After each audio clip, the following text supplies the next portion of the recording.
लोहा खा गया घुन। एक बार की बात है, दो व्यक्ति थे जिनका नाम था मामा और फूफा। मामा और फूफा दोनों व्यापार किया करते थे।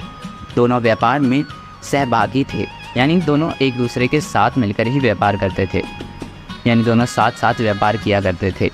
मामा ने फूफा से कहा, फूफा क्यों ना हम कोई एक ऐसी वस्तु खरीद लें जो कभी जल्दी ख़राब ना हो और उसकी कीमत भी बढ़ती रहे, फिर हम उससे कुछ सालों बाद बेच देंगे, जिससे हमें उससे ज़्यादा दाम मिलेगा और मुनाफा भी अच्छा होगा।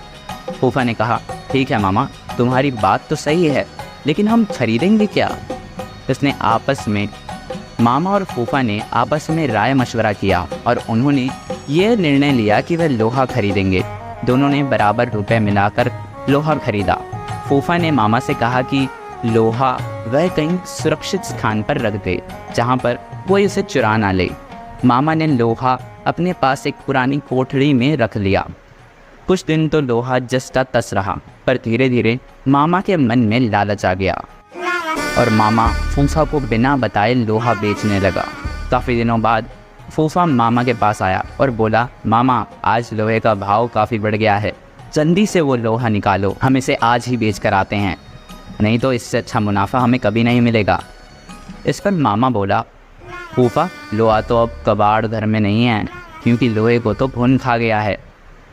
फूफा समझ गया कि मामा ने उसके साथ धोखा किया है और उसे बिना बताए सारा लोहा बेच दिया है। फूफा को गुस्सा तो बहुत आया, पर वह बिना कुछ कहे सुने वहाँ से चला गया।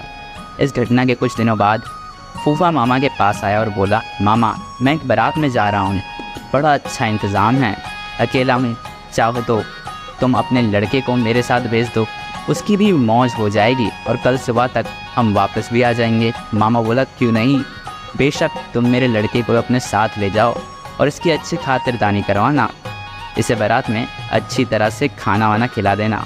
फूफा बोला, ये भी कोई कहने की बात है मामा, तुम निश्चिंत रहो। इस तरह 2 दिन बीत गए। मामा का लड़का अभी तक घर वापस नहीं आया था। मामा को बहुत चिंता हो गई कि अभी तक उसका लड़का घर वापस क्यों नहीं आया है।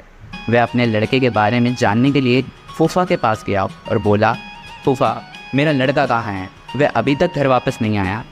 फूफा ने कहा, क्या बताऊँ मामा, रास्ते में एक चील तुम्हारे लड़के को उठा कर ले गई, मैं करता भी क्या, उस उड़ती चील को मैं पकड़ ना सका। मामा बोला, ये कैसे हो सकता है, भला कोई चील 12 साल के लड़के को उठाकर कैसे ले जा सकती है? सीधी तरह से मेरा लड़का मुझे वापस करो, नहीं तो मैं राजा भील के पास जाऊंगा। फूफा बोला, ठीक है मामा, चले जाओ राजा जी के पास, अब वही न्याय करेंगे। मामला वहाँ के राजा भील के सामने पेश हुआ। राजा भील ने सारी बातें सुनी और आश्चर्यचकित होकर फूफा से कहा, देखो फूफा, तुम झूठ बोल रहे हो, भला कोई चील 12 साल के लड़के को उठाकर कैसे ले जा सकती है?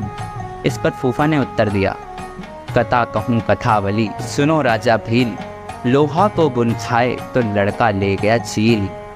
इस पर राजा भील सब समझ गया, यानी कि इस पंक्ति का मतलब था कि जब लोहे को घुन खा सकता है तो लड़के को चील क्यों नहीं ले जा सकती।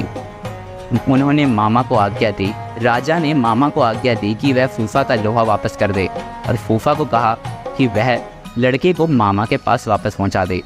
इसी तरह दोनों का न्याय पूरा हुआ।